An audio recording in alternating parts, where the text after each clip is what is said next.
Namaste, everybody. Lisa A Romano here, the Breakthrough Life Coach, and I'm hoping that you guys can see me. It looks like everything is okay on my end. Um, I wanted to, just so you guys know, you can click on the hand and you can ask questions, which is awesome, and hopefully everything will go well today. You never know with technology, but I'm going to do my very best to be able to work my way through this webinar platform and hopefully answer some questions and actually get you guys on live. I have a new headset on, and so I'm hoping that everything goes well, but you never know. I'm going to do my best. Those of you who followed my work for a long time, you know that I'm kind of past being afraid to throw spaghetti up against the wall, meaning that I never know if something's going to work until I try. And if it works, that's awesome. And if it doesn't, well, what are you going to do? And to get to that point was a great spiritual challenge because, and that's what this webinar is all about. It's about spiritual challenges. And during the holiday season, I think that we're very much challenged because of many, many reasons, especially if you come from your parents were alcoholics or narcissists or emotionally neglectful or just out of it and we're not emotionally attuned to you. That's damaging. It's traumatizing because children need to feel attuned to, because if they don't, they feel like they're floating in outer space and they're looking around thinking that everybody else is centered and on planet Earth, but they feel like they're out in space. And we can't develop emotionally or psychologically, neurologically, anatomically, physiologically, as well as we could have had we been attuned to, right? So it's not our fault. And so a great spiritual challenge is being able to be comfortable with being vulnerable and being comfortable with saying, yeah, this is how I feel. I feel like crap today. Yeah, this is what I'm feeling. This is what I'm going through. It's such a spiritual challenge because we are conditioned to feel like there's something wrong with us, even though there's nothing wrong with us. We are conditioned to feel like we should be ashamed of ourselves. And those of us who carry shame, we find it very difficult to be the self, right? When I say be the self, I can go on forever about what the self is, but for the purpose of this webinar, what I'm talking about is we can go on, we have to understand that what a huge spiritual challenge for human beings is vulnerability, as Miss Brene Brown has been discussing over the years. It's very difficult to be vulnerable and say, I think, I feel, I want, I'm afraid of, I fear this might happen. I don't feel this, I do feel that, whatever. It's so scary to just accept how you feel, right? We're so conditioned to fear what other people think. And so it's one of the spiritual challenges that we face. Today, I'm dedicating this webinar to my friend, Debbie, who has been down in the dumps lately. And it's okay, dear one. It's okay, Debbie. It's okay to all of you. We've all been there. The human mind, the condition of the human mind is unconsciousness, right? And we're on the path towards evolving our souls. But we have to remember that this soul is in a physical human body, and that the soul is playing with the tools that are in the shed. Thank you, id, ego, and superego. The personality is not us. Our programs are not us. Our beliefs are not us. They're not. The us that is ethereal is divine and perfect. And what we're trying to do is master our humanness, which is very difficult, especially for abused adult children of alcoholics and narcissists and emotionally unattuned, checked out people or dysregulated people. And that's why I love working in, this field, because I just feel like a lot of us are forgotten about because we are able to maintain a home. We put our lipstick on every day. Our lawns are mowed and our finances are in order. We're not really causing a problem in society, but we're not happy. or we're just trying to survive, or we're not complaining. You know, we're acquiescing and we're doing the best that we can, but because we're not on extreme ends of the spectrum and we fall somewhere in the middle and we're not really causing problems for anybody, and many of us are the mop and we're the broom and we're constantly picking up other people's messes and stuff. You know, we look like we've got our stuff together, but inside we could be the most depressed, the most unhappy person. We can be nurses and doctors and lawyers and candlestick makers and nannies and receptionists and secretaries and whatever, you know, and we can look so okay, but at the same time be so not okay. So every year for a few years now, I don't even know, it's got maybe 5 years now, 5 or 6 years, I've been holding webinars and Facebook live streams, sending out more newsletters during this time of year because statistics don't lie. Emergency room visits peak during the holiday seasons. There are more heart attacks during the holiday seasons. There are more attempts at suicide, more violence, more domestic violence, you name it, during the holiday seasons. If you've come from a dysfunctional home, you're not surprised by that. You know, if you're somebody that suffered with depression, you know, that isn't a big surprise for you. I just want to make sure someone just said something. Just don't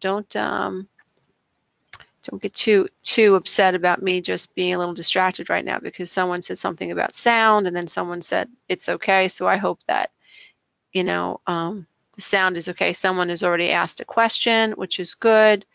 I just want to make sure I'm not missing anything for you guys. Let's see. Okay, and I want to see if anybody is already, no, okay, so that's good. Sorry, dear ones, I just want to make sure that I'm okay on my end. And so it's important that we understand that many of us who come from dysfunctional homes are going to suffer more during the holidays, and that's normal. Sounds crazy, but it's normal. And I think that, you know, it's important for people who understand what other people are going through, help share the information that it's totally acceptable to not be so happy during the holidays. It's totally acceptable because it is just the way it is. And you're not crazy. When we feel validated, our soul kind of eases, and our spirit kind of eases. And even the ego's like, okay, nothing to be crazy about right now. Like, it's okay that my id is a little sad right now. Like, that's normal, right? It also helps to reprogram the inner critic, because the inner critic is that aspect of us that has been downloaded with information and programs that it has been conditioned to believe are the norms, are the right way to be. So think about religion, right? Think about someone who's grown up in a really strict religious home. That the narrative of that religion or what's been conditioned becomes part of the superego. And so if I deviate, let's say I'm gay and my religion says homosexuality is unacceptable, you know, and whatever, part of my inner dialogue has me self-loathing because the inner critic has been downloaded with this information which represents the norms of my culture. It's not me. It's what someone else said I should be doing or paying attention to, right? But it's not me. Now I will create, or what will happen is there will be, thank you, Debbie. Debbie just said that she hears everything fine. So what will happen on a psychological level is we will experience cognitive dissonance. So I think it's important, and I'm working with a professor of ethics right now, and we're dissecting the self, and hopefully we'll get a book out of this. So when we ask ourselves like, who am I, and, you know, why am I depressed and what's happening, it's very important that you don't get stuck in linear thinking, because you're a multifaceted creation. So you are a physiological human being. You are a quantum vibrational human being. You are a subatomic human being. You are a divine human being, but you're also a psychological human being. But that's not you, right? You are an inner child that carries the wounds of the inner child, right? But you are also the 12-year-old you, the 15-year-old you, the 30-year-old you, the 50 or 60-year-old you.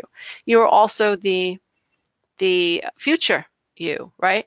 So sometimes I think what happens is when we're depressed and we're upset, our emotions have the ability to like zoop, pull everything into focus. And then it's hard for us to pull our focus back and go, wait, what's the big picture, right? But those of us who have the ability to go, macro, and then like pull back and let's look at the big picture, zoom out, we can limit the amount of time we spend feeling depressed. And that's what happens. To me, that's what healing looks like. Healing isn't this quantum leap. I'm sad and now I'm happy. That's bullshit. Like, that is not reality. It's like even a car needs to go from 0 to 1, or, some cars will get from 0 to 100 faster than others, but no car goes from 0 to 100, at least I don't think so. So what I mean is, like, when we're talking about the emotional scale, it's unrealistic for us to think that we can go from being very sad to very happy, right? It's just, we shouldn't be doing that. There should be this momentum, this continuum, right? And when we are doing it deliberately, so when I wake up and I'm upset about something, let's say something's happened with one of the kids, and I'm feeling sad about something that I obviously can't control, because what makes you sad? Shit you can't control. What makes you pissed off? Shit you can't control. Seriously, am I lying? I'm not lying. We get upset about stuff we can't control. We get pissed off about people saying stuff we wish they didn't say. We get sad when shit happens that we can't control, that we wish didn't happen, but it did. So what are we going to do, right? What are we going to do? So if I am upset, for instance, this year I lost my mom on my birthday in March, and then my beloved, I could probably get emotional. I'll probably get more emotional about my dog passing away a few months ago, than even when I talk about my mom sometimes, because my puppy was a constant in my life for like 15 or 16 years, and she went through the whole like divorce shit with me. When the kids were out, it was me and my dog Tori, watching HBO, drinking tea, up on the couch, cuddling. So this year I've experienced some significant losses, both my mom and my puppy in the same year. Like, to me that's pretty significant. If you're an animal lover, you know what I'm talking about. This was like a person to me. But here was my choice. Here I had these things happen, losing my mom, and it was a spiritual challenge for me to accept what happened without losing myself and without going down a rabbit hole, which is really about a bunch of resistance. So a rabbit hole is equal to resistance. When I'm ticked off that something's happening that I don't want to happen, I can go down a rabbit hole. But if I can stay in my body, and we're going to get to the spiritual challenges. I think, what did I write down? I think I wrote 4.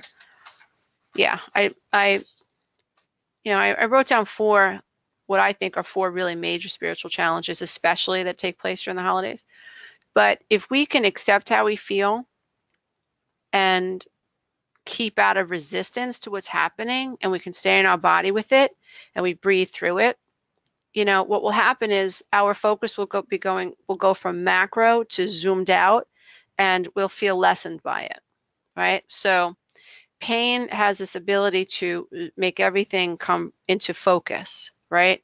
And then when that happens, ego kicks in, old programs kick in, fight or flight kicks in, our vibrations kick in. So all of these facets of us begin to get pulled into focus.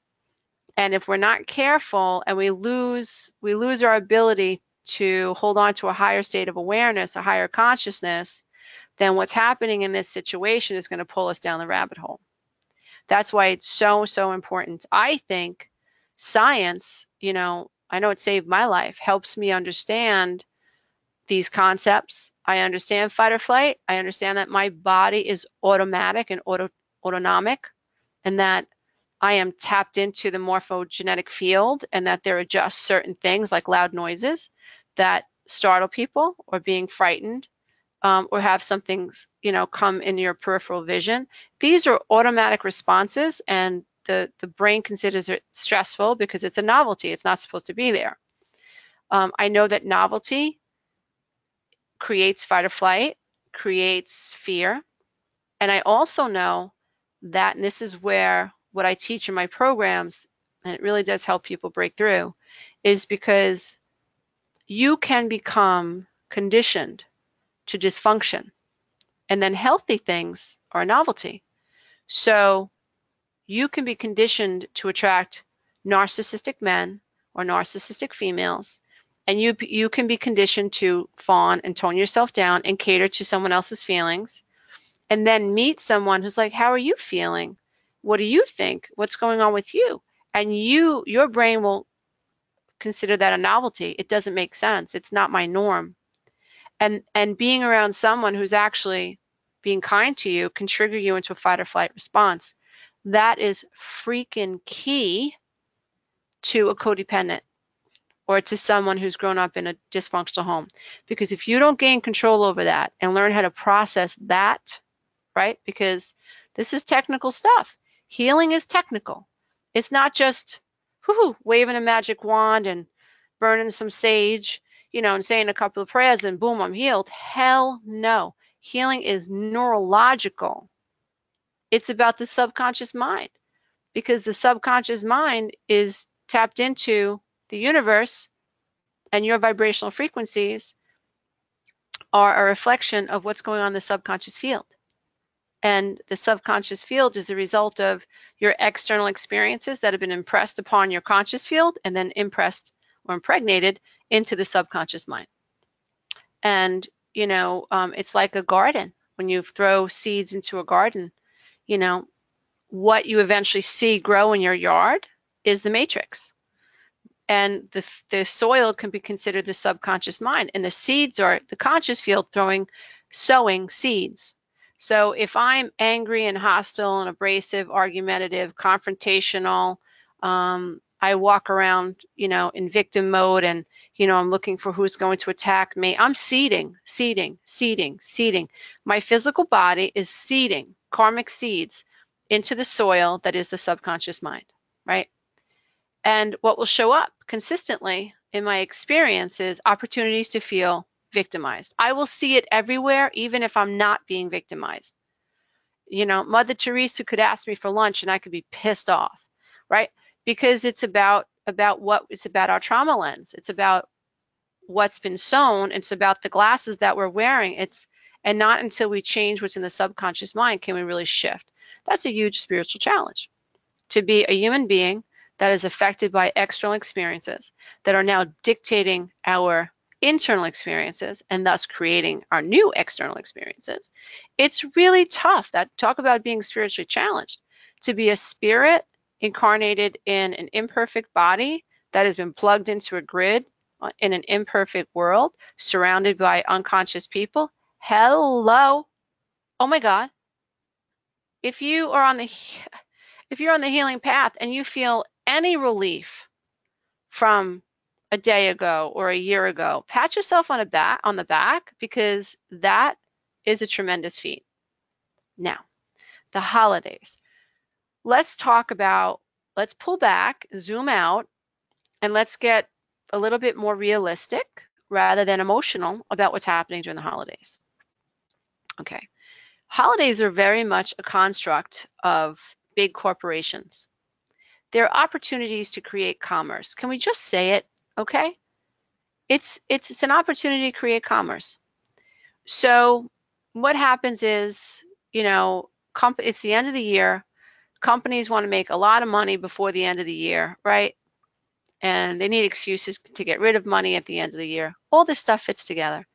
And so, but this is the thing, we can't resent it. We just have to appreciate it. Like, without commerce right now, until we come up with another form of commerce, like love, energy, or whatever,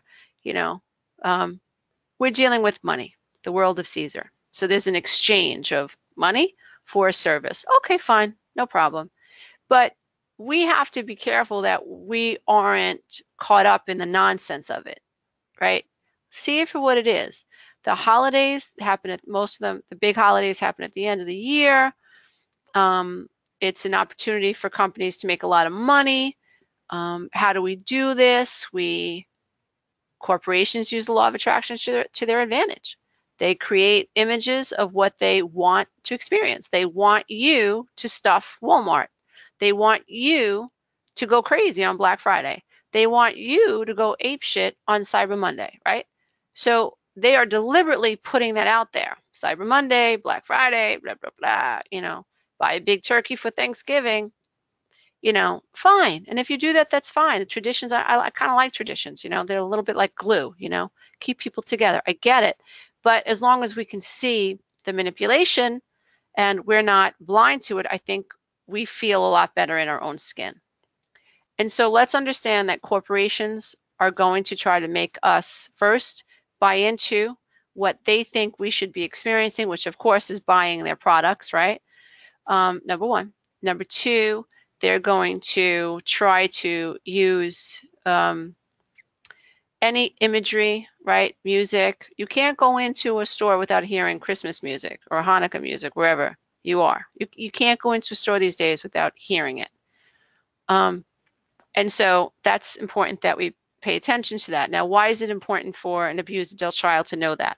It's important that you know that because this feeds into our codependency. It feeds into our sense of isolation. It feeds into our not enough-ness. It feeds into everybody else, the black and white thinking, and the grass is always greener on the other side thinking. It really does make us feel more isolated and more alone, especially when, and this was definitely true in my case, my family is still below the veil of consciousness, right? And so when I went no contact for about a year, and they were together for the holidays, in my head, I'm like, they're getting together, they're acting like everything's okay, nothing is okay, but they're all going to get together like everything is okay. I'm sure they're talking about me. They were. Come on, dysfunctional families, that's what they do. Call me paranoid or what, but on a scale of 9 to 10, most likely at an 8 or 9, my name came up, right? That's what dysfunctional families do. But that being said, even though I felt like I was holding on to myself and I was doing the right thing, the little girl inside of me wanted to be with my family. The little girl in me, the human being in me that wants to connect with people, felt worse because everybody else was together. Dr. Diamond is a famous researcher, and she studied rats. And believe it or not, rats are very much like human beings. Who knew? They're very social. The mama pups are very attentive, and they need social interaction. And what they did was, whatever, I don't agree with it, but I mean, this is how we know this stuff. But when they isolated rats from their families, these rats, a lot of them suffered from depression, and some even died. It was obvious that they were suffering, right? Then if you took rats that you separated the rats and then you put them back with their pack, their behaviors came back and they were cuddling and they were happy again, right? It's just interesting stuff. So if you're somebody who has gone no contact because of a dysfunctional family situation, you're a warrior. You're a warrior because you're facing what most human beings run from forever, yourself. Most people question, why am I here? Who am I? These are deep, deep philosophical questions, existential questions, right?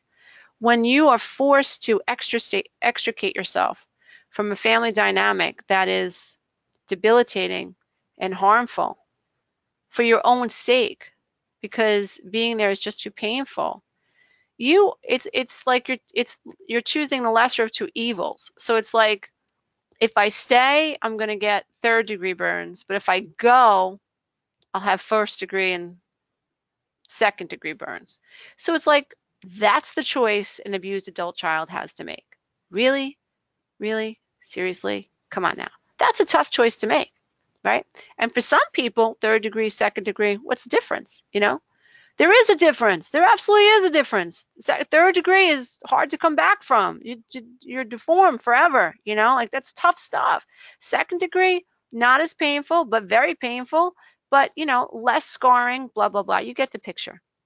And so abused adult children are forced to face themselves during the holidays. And it's debilitating. So but what we have to do is we have to encourage one another to know that that's normal, and we have to pull out, right? Because the pain of it is going to make everything seem amplified. So to pull out, we have to see the big picture. We have to, some of the things that we can do is use self-reflection, use journaling, connect with nature, and say things like, I refuse to give in to this holiday bullshit. Like, I'm so happy that other people have families. I'm so happy that, they get along with their kids. Good for them. I hope one day I have that. That's just awesome. But for now, it's me, myself, and I, my trees, my cookies, whatever. You know what? I'm going to go volunteer at a homeless shelter or a soup kitchen, or I'm going to go play with some animals at the animal shelter. I'm going to spend my holidays my way. The goal really is to accept what is, and then to shift your focus on purpose, and to begin to reject what Big Brother wants you to think your holiday is supposed to look and feel like. Reject it. Absolutely reject it. And decide to make your holidays all about how you want to spend them. So there's this, on the one hand, it's the accepting what is. This is how I feel. I don't have that experience right now. I hope one day in the future to have it, so non-resistance. And on the other hand is, what do I want to make my holidays feel like? Because everything's about feeling. So if that means that, you decide that on Thanksgiving or the day after Thanksgiving or Christmas Eve or Hanukkah, whatever, during Hanukkah, whatever it is your holiday is, Kwanzaa, whatever, it doesn't matter. But if you decide that the hell with what merchandisers and say my holiday should look like, the hell with that. This is my brain. This is my reality. This is my paradigm. This is my birthright to create my reality. Let people have that. That's fine. Good for them. But this is what I want to do. This is my definition of a holiday. Go for it, right? Get out ahead of it. Don't wait. Do not wait. So accept how you feel and then create something different. Now, the magic in that, and those of you who have taken the masterclass, the magic in that is that you are changing the paradigm. And because you're focusing on how you want to feel, everything that you have deposited, and I'll use Esther Hicks' term, into the vortex of what you want to one day experience, you've already dreamed it and wanted it and desired it, even through your sleep, right? So it's out there on some quantum plane somewhere. It's out there. The problem is, if that's on the penthouse floor in some quantum plane, on some quantum plane somewhere, and you're stuck in the basement focusing on what you don't have this holiday, right? As long as you focus on what you don't want, you can't get vibrationally, imagine your vibrations are what's making the elevator car go up. So if your vibrations are dank because of your focus, right, you can't get to the penthouse floor and actually resonate with all the things that you want to experience. That's what's really cool about becoming a deliberate creator. But to become a deliberate creator, you have to heal the wounds of the inner child that are keeping you stuck because it's dank energy. You have to learn to detox, right? And there are tools to do that. All right, I digress. Okay, bear with me. So what you want to do this holiday season is accept what is, but get out ahead of it and decide how you want to spend your holidays. Just decide, make a decision, right? And then understand that the more you focus on feeling good and feeling good and feeling good and feeling good and feeling good, all of these good feelings that you're creating because you're ignoring the stuff you can't control over here. What happens is meditating and journaling and falling in love with a tree. I know it sounds hokey pokey, but it's freaking awesome. Just appreciating life and appreciating butterflies and appreciating your skin and appreciating your heart and appreciating this and appreciating the sky and this webinar, just saying, just appreciating, and all of a sudden you're resonating at the plane that it mirrors the experiences that you want to experience. Even though what got you there were not the experiences that you want to experience. That screws a lot of people up with the law of attraction. You don't have to experience the experience that you want to experience in the 3D world. You just have to feel equal to that experience, right? So baking, if baking makes you happy, bake. If you don't have someone to bake for, we have a hospice not far from here, bake for the hospice. If you like to sing, sing. If you have no one to sing for, go to a nursing home and then ask them if you can sing for the residents on Christmas Eve. Anthony's Aunt Jean is in an assisted living place. Depressing, and my mom was in an assisted living place for a while, and every time somebody walked in with a costume or walked in singing, it just brightened up everybody's day. So giving without expecting anything in return is actually nets you the gift of giving, because then you're receiving this energy. So it's all about sowing, it's all about intention, it's all about giving without any expectation. And what's happening is you're increasing your vibrations and you're sowing karmic tokens into the matrix that will eventually return to you. So that is why it's so difficult during the holidays for those of us who come from dysfunctional homes. You're not alone. There are millions and millions of us. 28 million children or adults in America that are affected by alcoholism alone. 1 in 4 children goes home to an alcoholic parent. I'm just talking about alcohol. I'm not talking about weed. I'm not talking about prescription medications. I'm not talking about anger. I'm not talking about codependency or narcissistic abuse. I'm not talking about family dysfunction, other types of family dysfunction, heroin. I'm not talking about any of that, just alcoholism. So the chances of children going home to a home that is completely regulated with 2 parents that are emotionally balanced, I'd like to say that those were good odds, but they aren't. I do think that if we keep having conversations like this, those odds will increase, because every time a mom heals, that's an opportunity for her children to heal, and that's an opportunity for her grandchildren to have a better life, right? And that's how we change the future paradigms. We change the future generations by changing our generation, right? We don't wait for our grandchildren to change the world. We change. We are part of that change. So I hope that helps you. So I want to talk about, I know it's 32 minutes in already, forgive me, but I hope that this long monologue made you feel better about where you are right now. So let's talk about 4 really big spiritual challenges that we face. One of our greatest spiritual challenges is to not recoil, to not run away or react to negative emotions when they arrive. In spiritual terms, our goal is to stand in the light while dark wolves, negative emotions, or a frightened ego, or programming is nipping at our heels. So one of the greatest spiritual challenges that you will ever face, whether you come from a dysfunctional home or not, is standing in the light in spite of the dark. Okay? So, and darkness just isn't on the outside, darkness is on the inside. All of us are both light and dark. All of us are both fear and love. All of us are both subconscious and conscious. All of us are both automatic and computer-like as much as we are spiritual and creative, right? It's just a fact. And so we have to embrace the fact that we can be dark, we can be depressed, and we can be happy, and we can be joyful. We can be reactive, and we can be mindful. So one of the greatest spiritual challenges that you can face is learning how to stand in the light in spite of being attacked by dark forces. Now, they can be other people, or they can be internal dark forces, old programming. Very, very difficult, but the more aware you are of the challenge, when you know what you're fighting, right? When you know what the goal is and what the objective is, it's so much easier. So when the darkness comes, find the light. Find the light, zoom out, gain your perspective, right? Meditation, walking, appreciation, gratitude. This morning while in meditation, I was moved to put my hand on my heart. And with my eyes closed, I just gave thanks for my heart. And I said, my breath connects me to the universe. It connects me to Creator. When I stop breathing, I'll be someplace else. But while I'm in physical form and I'm breathing, my breath is connecting me to Creator, which is just fabulous.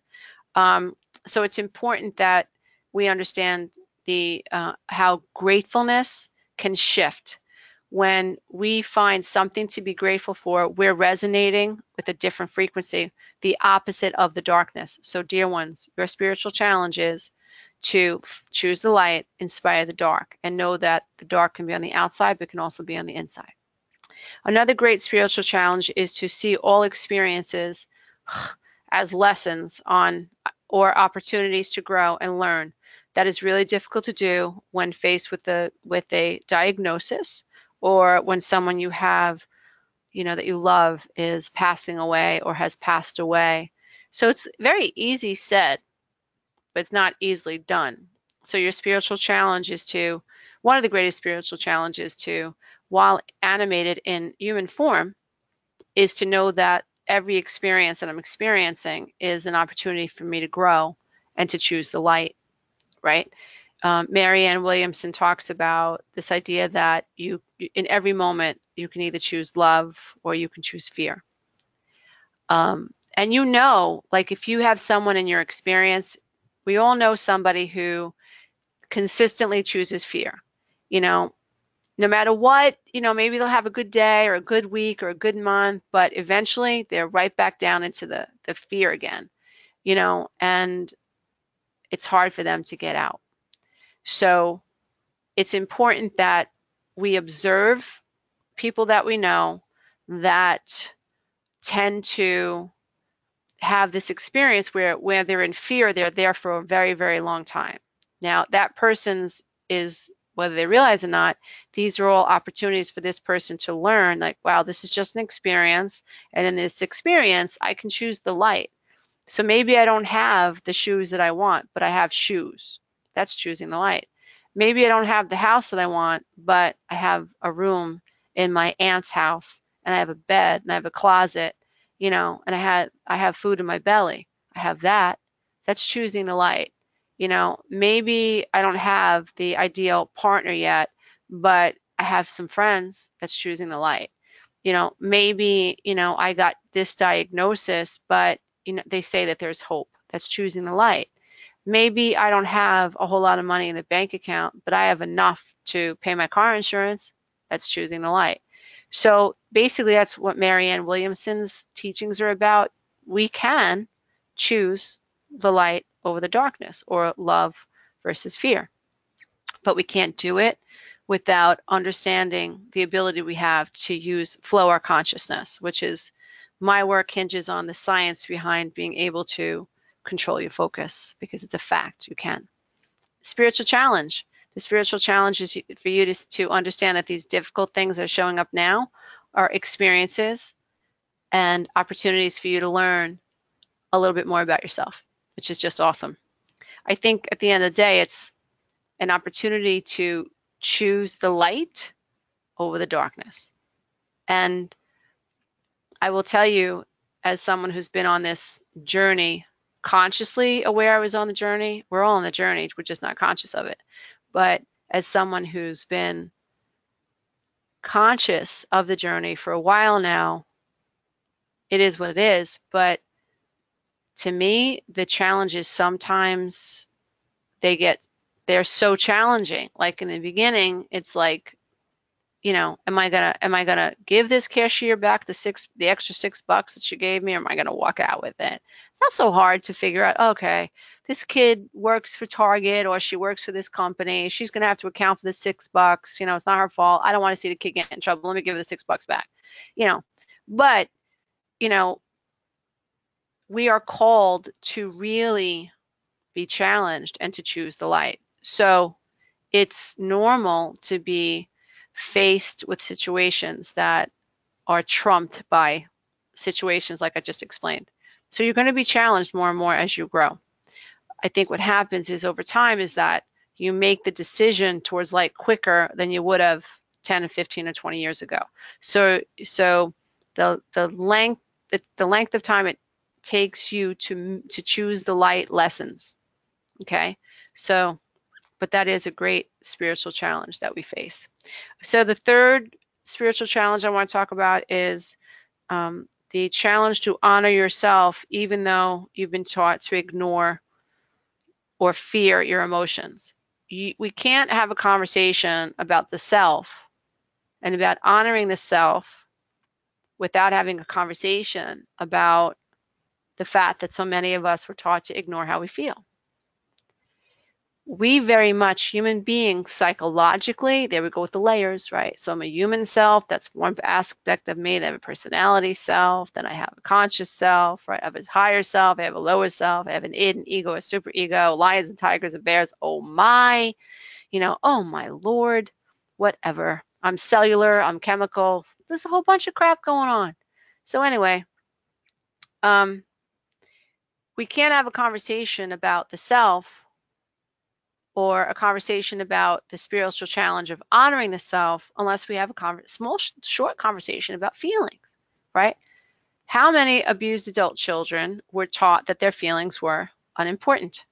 How many abused adult children were taught that their feelings were irrelevant?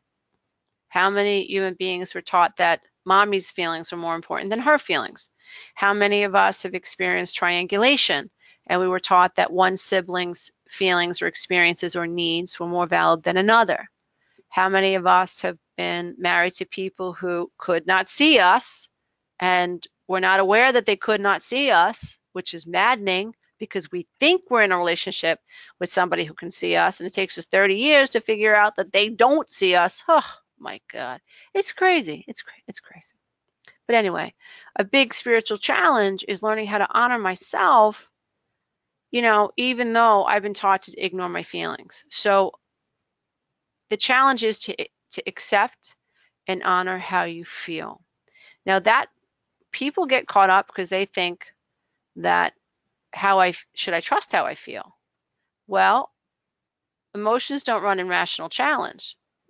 An emotion is just an indicator of where your focus is at the moment and what belief system is operating, right? So if you think about park, reverse, neutral, and drive, park, reverse, neutral, and drive, they define what's going to happen with the car.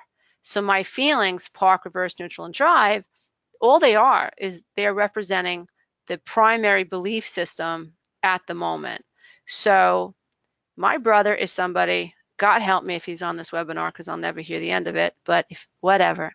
Just saying, my brother is somebody who is one of my greatest triggers, below the veil of consciousness, in my humble opinion, and is very confrontational, is very argumentative, is somebody who, and I know why, because he was so abused by specifically my dad when he was younger, and my mom too. My mom let the abuse happen, and my mom was violent with him. And he was humiliated a lot as a little boy. All that crap about boys don't cry and sissies don't cry, or sissies cry, blah, blah, blah. But he's extremely hypervigilant, and you can have a conversation with him and you can be all about him, but he is going to pick up on this idea that you're against him for some reason. So a little bit of paranoia. You could have the best intentions, but my brother is an infected toe. Bumping up next to people is frightening for him, and I get why. But that doesn't mean that he doesn't have the ability to lash out. So my point is, should my brother, just had an argument with him the other day, should my brother trust his feelings when he's accusing me of something I'm not guilty of? The point that what we have to learn to do on the healing path is to be non-resistant to what's showing up. So if I am being paranoid in a minute and I think that I just heard someone talk about me, but I have no evidence of that, right? But I think they talked about me. I have no evidence. I have to be non-resistant to how I feel. Stop judging myself. I have to let it come up. I have to sit in my body, right? I've got to embrace the light. Be non-resistant. It's okay. It's okay. Maybe they are talking about you, maybe they aren't. So I soothe the ego. It's okay, ego. It's okay. It's okay. Now, the minute I accept how I felt, I'm in non-resistance. And now what happens is slowly I'm coming out of fight or flight. And now I'm able to put this experience into a much broader context, right? But initially, maybe my focus was really minimal and I had a fight or flight reaction. Totally cool. That's the way the human brain is built. That means that at that moment in time, the belief, park, reverse, neutral, drive, that was running the ship was, I can't trust anybody. Normal for an abused adult child to feel that way, okay? I have to accept that in this moment, I was a little paranoid and I was a little reactive. And the minute I accept that, it's like my brain comes out of neutral or reverse, goes into neutral, putting things in context, and now I can slowly go into drive and then put all of this information into context. So it sounds like, well, I thought I heard my name mentioned, but it turns out there are 3 Lisas in the office, and they could have been talking about anybody. Suddenly, my alarm systems are going down, right? Because I'm putting things into context. So that's what I'm trying to say. Should you trust the feelings? Accept is a better word. Accept how you feel. Get out of reverse. Get into neutral. Put everything into context and try to get your mind into drive, right? Because when you're an abused adult child, your fight or flight system is like from A to B. Zoom. When in reality, we have the ability to go A, B, C, D, E, F, G, H, I, J, K. It's sort of the difference between going from 0 to 100 and when people tell you to count to 10. When you're counting to 10, you're coming out of fight or flight, right, out of reverse, moving into neutral, slowing your system down so that your brain can process this external stimuli. Remember, you're a quantum being. You're tapped into this field, right? You're quantumly entangled with people who you share office space with or family with, right? And so you're picking up on their stuff. So when people ask me, Lisa, should I trust my feelings?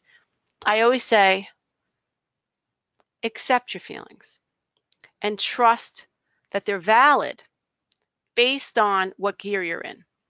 But that doesn't mean that the first feeling that shows up is something that you should react to. You should always be non-resistant to how you feel. Never react to how you feel. And trust me, every time I've reacted to how I felt, it was not good. It was not good. Every time I calmed down, got my brain out of fight or flight, I'm no different than you. Happens to me too. But I can tell you that every time my ears got on fire and every time I reacted, my heart's beating out of my chest, I opened my mouth or I wrote an email. It was not good. It's not good. So we want to try to slow things down. So honoring yourself in spite of what you've experienced is a spiritual challenge because you have to talk about feelings. And when we talk about feelings, all of our stuff comes up. Our unworthiness, am I enough stuff comes up, right? All of our codependent stuff, our attachment trauma, our fear of being vulnerable comes up. That's one thing, codependence, we don't talk enough about that, but one of the reasons I think that codependents are comfortable giving is because, that we keep the focus on the other person and then we don't have to open up and tell people what we think. So it's a way that we're cocooning ourselves, and it's a way that we prevent ourselves from actually being vulnerable. It's important to think about that. I do not suggest you be vulnerable with people that you can't trust. First, be vulnerable with the self. Be honest with the self. Journal about the self, journal about the past. Journal about your flaws, right? Because everybody's got them. Everybody's got them. Nothing to be ashamed of. We're all here to learn. So the last challenge I want to talk about is learning to be present and not react to the words of others, as well as to be present with the little voice inside your head. And when I was writing out these spiritual challenges, I was like, oh, is that like number one? Because number one is in my opinion, one of our greatest spiritual challenges is to not recoil or to run away. So that to me, that speaks to almost like an action or an inaction. Don't do that. Like a spiritual challenge is to not act or recoil when some dark energy shows up in my head or externally, right? But there's something much deeper and something much more spiritually meaningful, and that is to milk the ability to be present in my skin with the darkness. That's really cool. That's like, you're it, man. That's like, I got it. You know, like, that's something to shoot for. Like, you know, when my mom was dying, you know, here I am 4 hours away, and there was so much, I could feel like these wild horses inside of me. Like I wanted to get in there and fix things and, you know, talk to the nurses and, you know, wring the neck of my father. And, you know, I wanted to get in there and control everything and make things work, you know, but I couldn't. I wasn't in control. You know, I lived 4 or 5 hours away. You know, my sister and my father had complete control. They wanted me to stay out of it. And I knew that I was up against, you know, I was up against, you know, people and things that I was not going to win. I just wasn't going to win, right? So what am I going to do? Would you continue to throw yourself up against a wall if you knew you couldn't move the wall? No. A conscious, rational person will say, no, that's a wall, and why should I even bother? But that doesn't mean you're not going to struggle with wanting to move that wall. You're still going to struggle.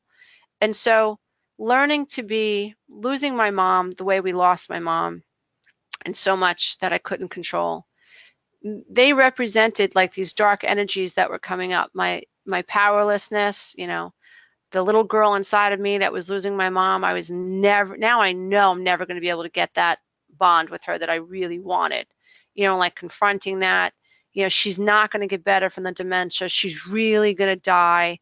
Like, are you kidding me? Like, she tried so hard to be a good person her whole life, and like, this is the way she's going out, like, and there's nothing that I can do about it. And just watching this situation just devolve, you know, it was just get worse and worse every day.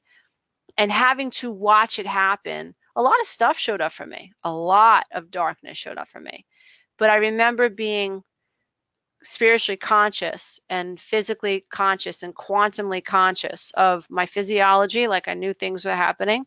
And I just sat with all of these fears, and I just sat with all of this loss, you know, and I embraced it. I acknowledged that everything I felt was normal. And so the word fear isn't a 4-letter word anymore for me. You know, it's like, it's just fear, and fear is normal. You know, these represent normal human experiences. And so fear used to be the other F word for me, but it's not anymore. It's like, okay, I get it. So fear, it's sort of like when I think about fear, I think of the 3-year-old in me. So don't allow fear to be the other 4-letter word for you. Understand fear is normal, and it's representing something very somatic and very visceral and very tender and very authentic inside of you. So I hope that that helps you.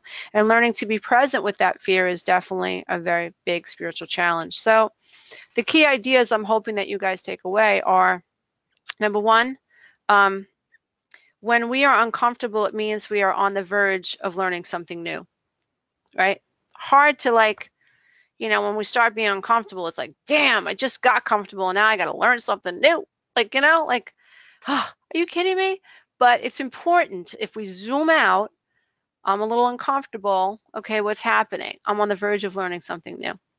You know, it means that we're going to be letting something go. And I think the healthiest and happiest people are people who live a non-attached life. So they attach to nothing. They know everything is transient, even themselves. They love everything. They experience everything. But there's this appreciation that I know at any point in time you can be taken from me. You know, our children, for instance, are on loan to us. Our body is on loan to us. And I'm 53. I'll be 54 this year.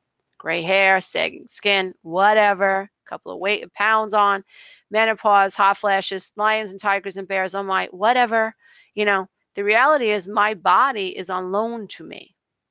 And my friends are on loan to me. My dogs are on loan to me. They're a gift. My husband is on loan to me. Everything's temporary. And so when I accept that everything's temporary and I live a non-attached life, I am so much more present and so much more loving and so much more apt to let go of crap that doesn't matter anyway, right? I don't, sure, normal things aggravate me when, the towel is on the floor or somebody takes out the garbage and doesn't put a plastic bag back into the pail. What's up with that? You go through the trouble of taking the garbage out. Is it so hard to put a garbage bag back in the pail?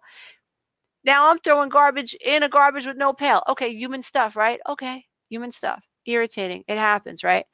But am I going to cling to that if every time I look at my husband or I look at myself or I look at my kids and I know they're temporary and they're on loan to me? No, because that thought keeps me present. So when we're uncomfortable, we're on the verge of learning something new, we're on the verge of letting something go and being more non-attached, which means that we're going to be more present.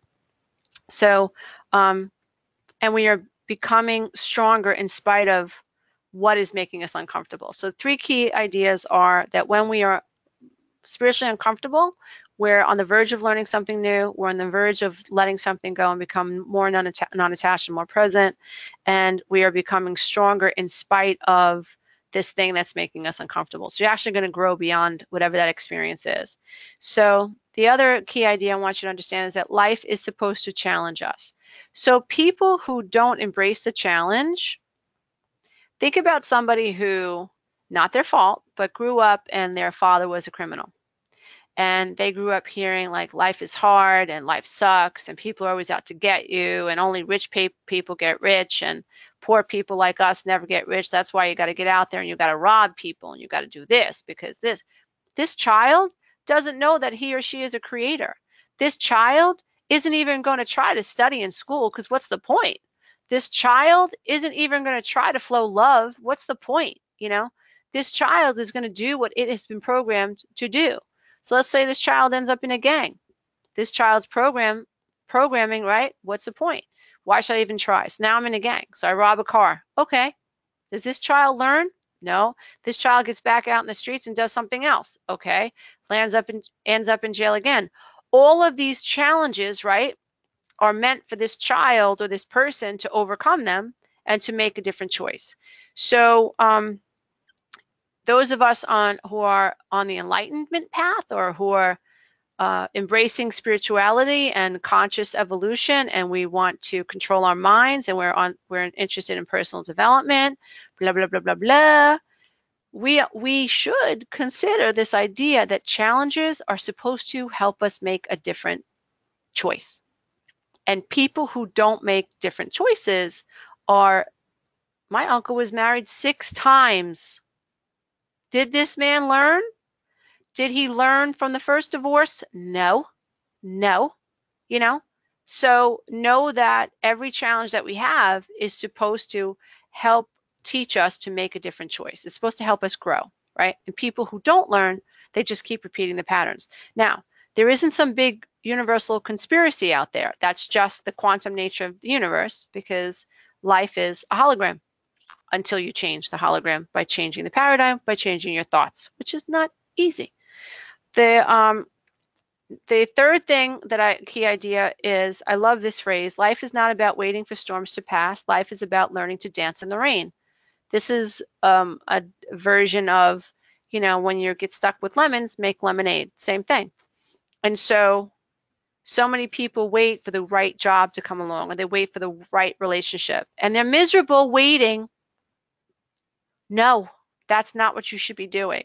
What you should be doing is, while you're waiting, enjoy your life. Get out there, garden, volunteer, get a massage, love yourself, buy yourself some great, beautiful, sexy underwear, bras, t-shirts, whatever. If you're a man, get yourself some new boxers and nice silk socks, whatever, silk tie. Get out there. Don't wait for something to happen. While waiting, create a vibrancy in your life. So life is not about waiting for the storms to pass. No, life is about learning to dance in the rain. The fourth key idea, all human beings are flawed, and they make mistakes.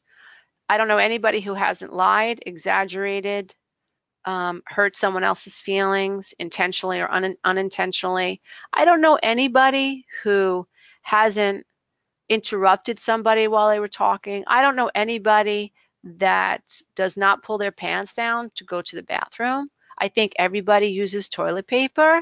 I'm just saying, give me a break. You know, nobody is above you and no one's below you. I don't care what their title is or how many letters come after their name. Nobody is better than you. Nobody is more valuable than you. You know, if you think about, if you believe in a creator, think about creator. Does creator think that, you know, Obama or Oprah or the Queen of England is any more valuable than you? No, no.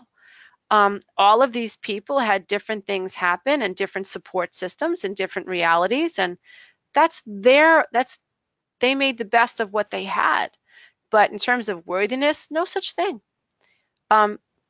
If you look at someone who is in jail and who has consistently made the same mistakes over and over and over, that person isn't any more unworthy or worthy than anybody else. This is somebody who is the product of programming, might know the difference between right or wrong, but doesn't have any beliefs to support why they should do differently, right?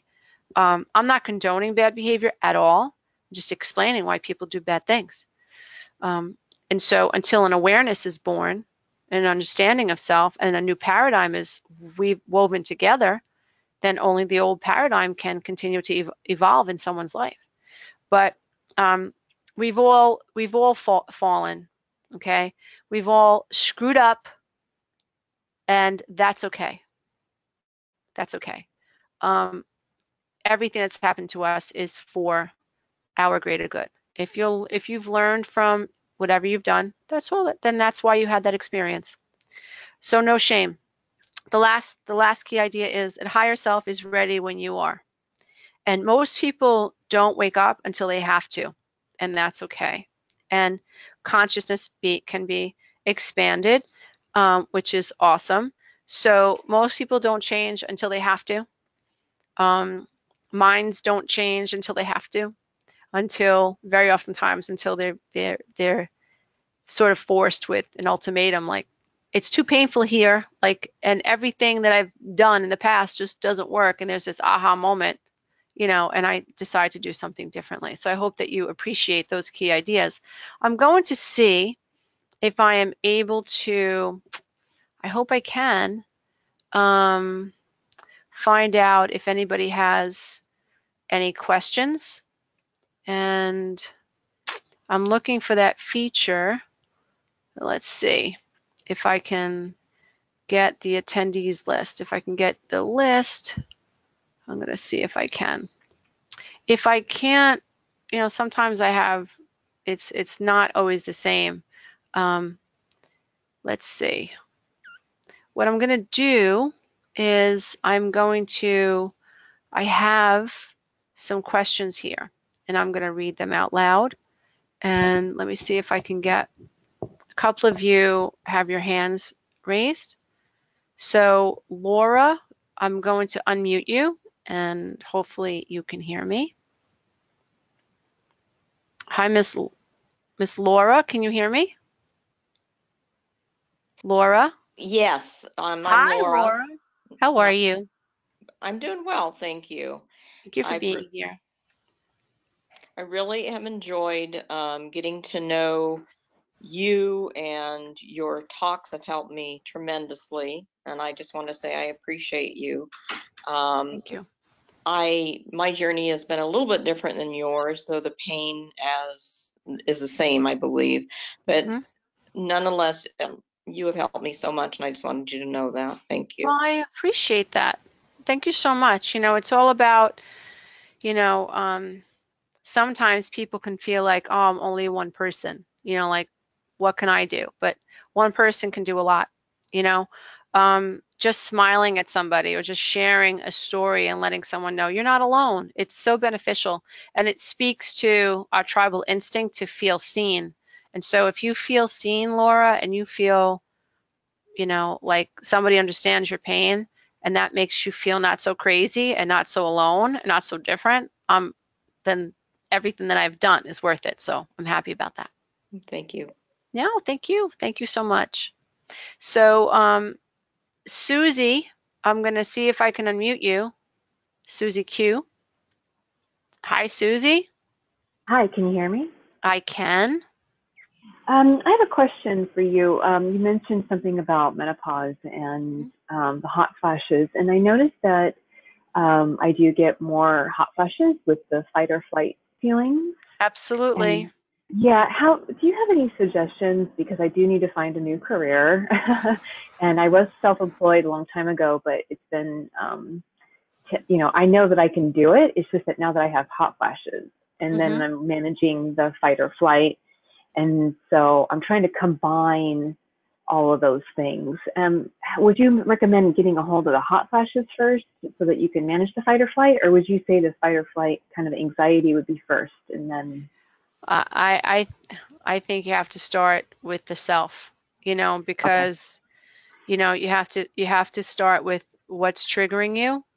You have to find out, most of my triggers are, triggers are related to past experiences that have been downloaded, right? And so one of my triggers is, my mom was very condescending and she was accusatory. And she would persecute me, right? And I didn't really unjustified, just she took her anger and her rage out on me.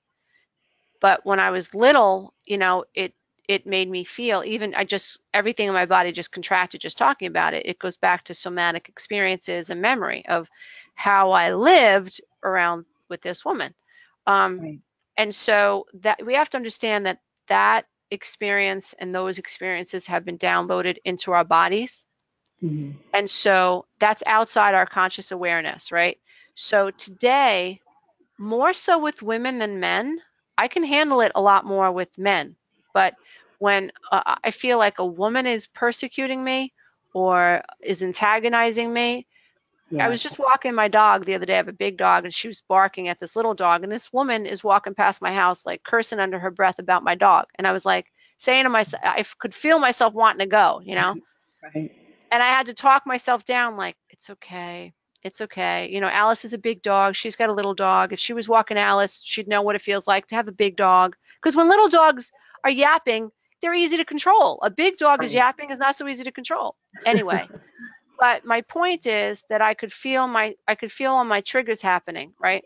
And I just stayed there with Alice and I talked myself down from it.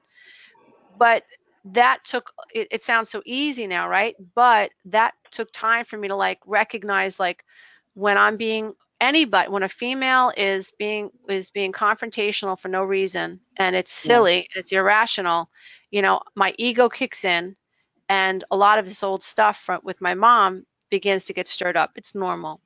But it took me a while to identify that was a somatic download and a psychological trigger. And once I acknowledged it, it was like, okay, then I had to develop respect for how my body operated. It's not my brain's fault that this has been hardwired. It's not. And so I had to learn to observe. My ears get hot, my heart beats fast, my head gets like it's burning. And these are all signs that I've been triggered, right? But I can tell you that when I'm emotional, that for whatever reason, I don't know if it's, well, you know what, it makes sense. Hot flashes are triggered by sugar. And so just figured it out. So when you are in fight or flight, the end result is cortisol, which triggers glucose being dumped into your system. And so that makes sense now. So if we're triggered, and in the end result from the adrenals is this release of sugar because your body is preparing for fight or flight to run, and your muscles need glucose to contract. And so if the end result of a fight or flight attack is sugar, it makes sense that would trigger a hot flash. Wow. So thank you for helping me figure that out, Suze. Yeah, no, that's interesting because they were saying with the hot flashes that, your main meals, you should only have 17 grams of sugar max, and then your snacks only 8 or 9. And I didn't realize that there was a cortisol glucose component. I had no idea. So you just figured it out. Yeah. That helps a lot. Yeah. And so I think that, again, it goes so many of this very simple practices that I teach, being non-resistant. You know, my husband always says, he's like, oh man, he goes, you handle your hot flashes so well, because I'm non-resistant to them. You know, my mother was very resistant to hot flashes, and she was miserable, you know, and she would feel a hot flash coming, and you could see she was pissed, you know, and she was angry, and which only made it worse if you think about fight or flight. So being peaceful about having this hot flash come is actually going to minimize the length that you spend in that uncomfortable feeling. Okay, thank you. Yeah, for me, it's humiliation, Oh, embarrassment. of course. Who isn't? Yeah. We should not be humiliated and embarrassed, but eventually the more you heal yourself, and, you know, for me, loving myself and having self-confidence and healing the programs, you know, I began to realize that, you know, once you love yourself, nobody can humiliate you. Nobody. Nobody. Once you know that this person is projecting and this is dominant behavior, and you characterize somebody who wishes to humiliate as the problem and not you, the humiliation is not the problem. The person who's trying to humiliate you is the problem. Yes. Yes. So Thank when you. you're welcome. And so, you know, but just continue to do your personal work. I have a class launching in February. Check it out. Right. You know, and just Yeah. work on loving yourself. Thank you. Okay, good. Thanks. Bye. Bye. So I'm looking for somebody else, see if anybody else has their hand raised. If not, I'll go to the written questions and we'll see what's going on. Hi, Mike. Hi, Kim. Hi, Paige. Okay, so I'm going to go to the questions. Let's see. Oh, hi, Edith is on the line today. Hi, Edith. Let's see. Let's see. Stephanie, hi Stephanie. Stephanie just said, hi Lisa, I'm so sorry about Tori. Yes, losing pets for some reason is really hard. It really triggers my anxiety. My heart is with you on this. Here is my question. As you know, my mom died last year and I had always spent all holidays with her, this year more than last. I'm experiencing feelings of isolation and related self-pity. I have two questions. My mind tells me the way to feel better is to stop focusing on myself and go help someone else, like go to a soup kitchen or something. But then I wonder if that is codependent and if I would be better served by sitting with the feelings and dealing with them. What do you think? Let me answer the question before I go on to the second question. So it's a process, Stephanie, right? So remember the goal.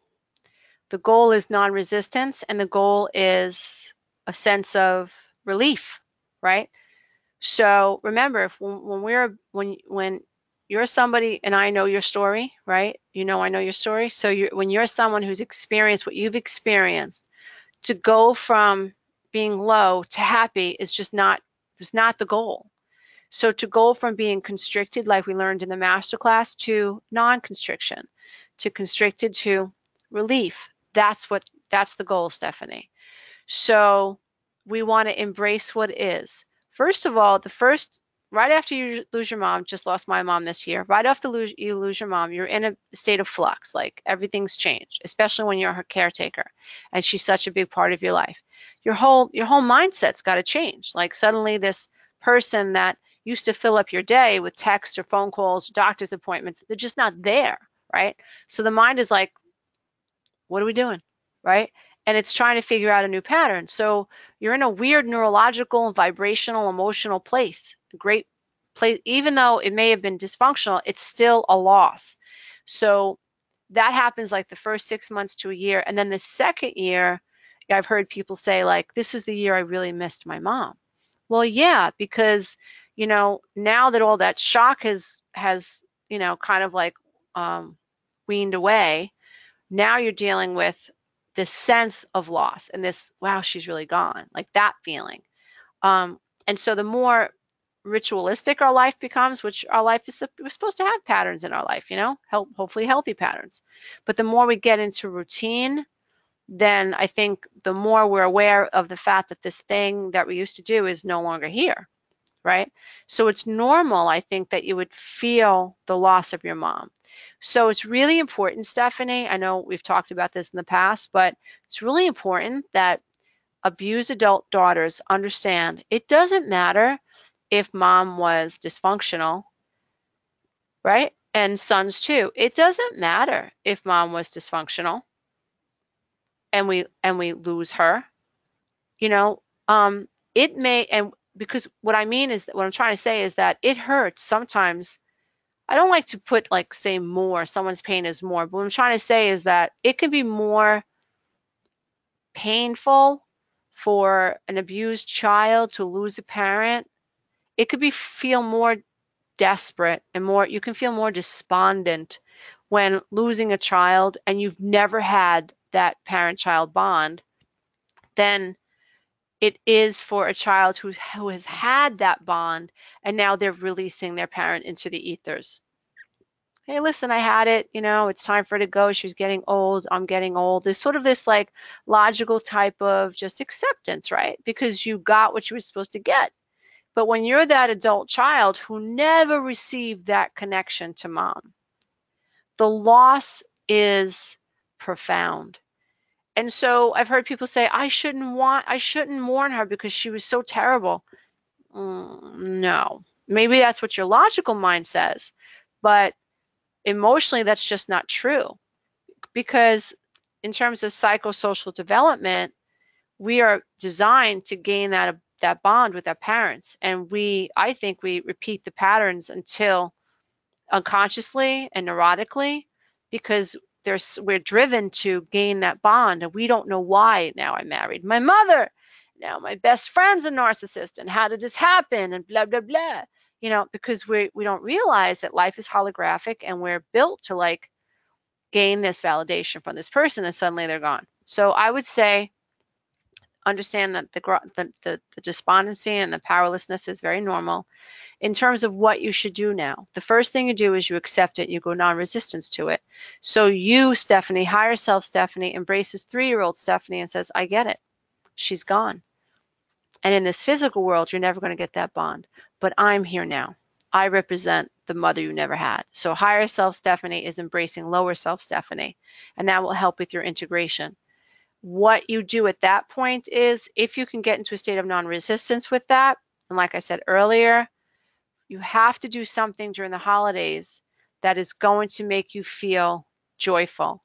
I personally don't think there's anything wrong with A, going non-resistance to how I feel, and then B, booking a beach holiday or working in a soup kitchen. As long as I know that I'm doing it from a state of non-attachment, and because it makes me feel good, right? And when you leave the soup kitchen and the holidays are over, thank freaking God, right? We all go back to being normal, you know, and have our routine again and not feel bad for not having family. Once we're done with the soup kitchen, we should still be able to maintain a state of non-resistance. So that's how I'd answer the question. Are there any particular meditations or exercise for this kind of self-pity? The other thing I want to say, Stephanie, is that I hear some self-condemnation. I don't like the term self-pity, because so many have used that term against other people to make them feel bad. Like they say, I'm playing the victim. We're not playing the victim, right? I was a victim, and now I feel like a victim, and now I'm acting like a victim. There's no playing. There's no playing. I didn't make this shit up. So I was victimized. I am feeling like a victim, and I am feeling powerless, and I am acting out what happened to me, okay? But I'm not acting like I'm making this up. Like my mom used to call me Sarah Bern. I didn't even know who Sarah Bernhardt was. She was, oh, you should be in oh, you practice for the Academy Awards? What the hell are the Academy Awards? But she was mocking me, always mocking me. And so I don't like the term self-pity. I think, because I feel like you're judging yourself. So maybe if you, like I said earlier, you have to embrace this loneliness, because you were a daughter who, unfortunately, never received the bond that you deserve from your parents.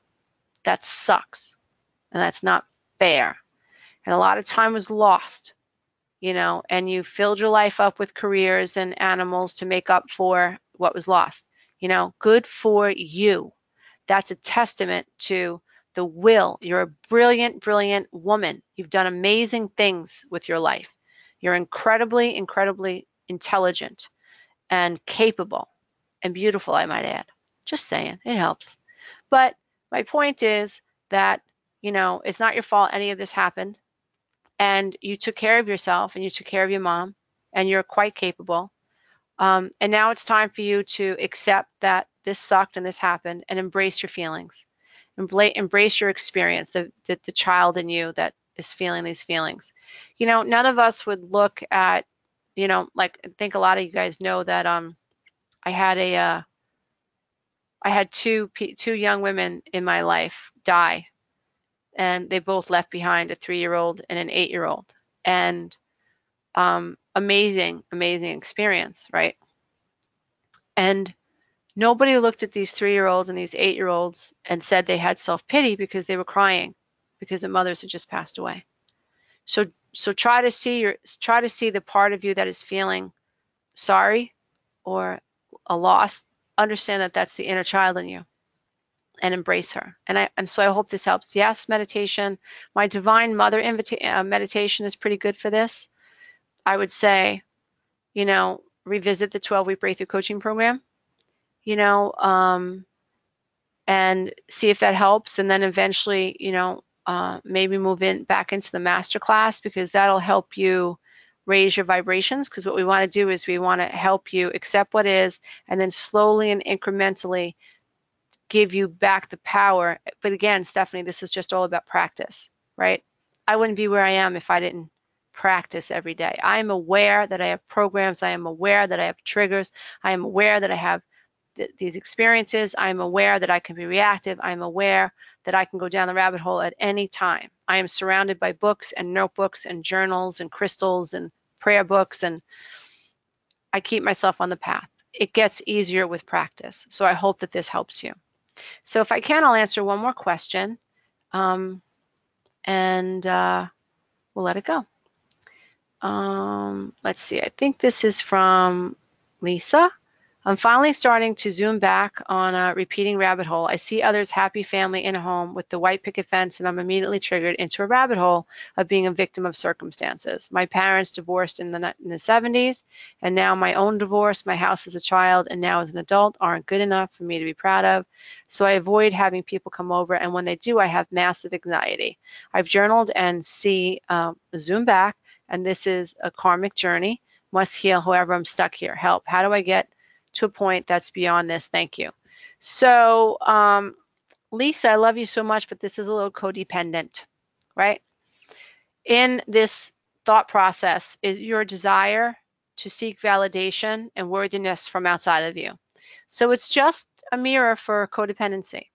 And like, you know, you've taken the program, you know that codependency is like a house of mirrors. So when we are when I went through something similar with my house, and I just talked about this yesterday because my kids are looking for houses now. Amazing. They're growing up so fast. And I remember when I bought my first house after the divorce, I mean, it was rotting. The porch was rotted. The windows were rotted. And I had a man that I was dating come over, and he's like, "You happy here?" I was like, "Yep." I mean, I literally had like 2x4s and plywood over my 2 windows that I closed up. I had a hole in my ceiling with BX cables. I really was happy because I was learning to spend my life as the eye in the sky, as the eagle, as the observer of my reality. And so I thought that what I had done was pretty amazing. You know, I broke a pattern, which was codependency. My mother stayed in a marriage that made her terribly unhappy and never found the strength to get out, right? I found the strength to get out. And I could look at my kids, and I knew that I was now teaching them the tools to love themselves and to get out, right? So that was the zoomed out version. The macro version was, oh my God, I don't know how I'm going to make enough money to put 3 kids through school. I don't know how I'm going to pay these bills. That was the macro. Oh my God, you know, my porch is rotted. What are people going to think? All codependency. When I understood that me being worried about what other people thought about my house was an aspect or a facet of codependency, it was like, I just have to let people think what they think. And anybody that walks into my house and then judges me is not someone that I want to revisit anyway, right? So see if that helps you. See where the codependency is showing up. Would a codependent person worry about this? Would a codependent person feel not good enough? Would a codependent person be so not present with her guests because in her head she's worried about what people think, right? That she has so much anxiety? No. A non-codependent person is like, hey, I'm good. Yeah, there's laundry on the floor. Well, I haven't gotten to do all the kids' laundry yet, but I'm getting to it. Let me pick it up, put it in the basement. And want some iced tea? We don't like people who have successfully healed self-esteem and are no longer codependent. They're not fixated. And put it this way, they might notice an old pattern like, oh, I'm not good enough and I'm afraid to have people over because I'm worried about what they think. But the minute they recognize it as a codependent thought, they pull back and they clarify it and they rectify it. So I would say at least to practice, just loving yourself and knowing that you broke patterns and that's what you're here to do. Stay on the conscious and deliberate path. Mold your consciousness. Seek out the weeds in your garden. Seek those codependent mother effers out and weed them out. And if you notice that you're seeking validation or you're afraid of not gaining validation, do what you can to correct that thought.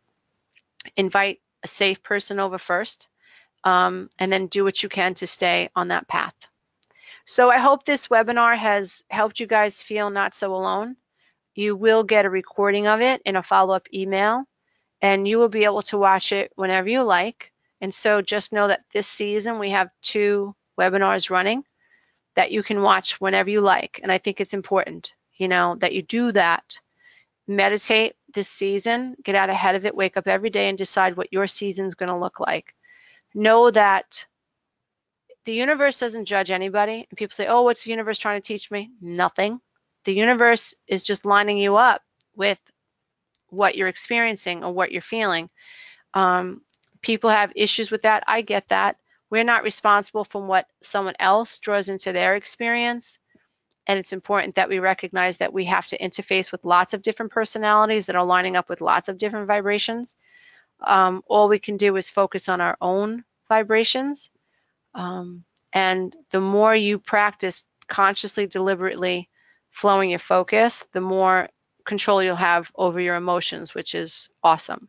So I hope this webinar makes you feel loved. I hope it makes you feel appreciated. And I hope it helps you appreciate the value of staying aware. Just a little bit, I'm running my next 12-week breakthrough class in February of 2019. The next masterclass launches in March. Very, very exciting.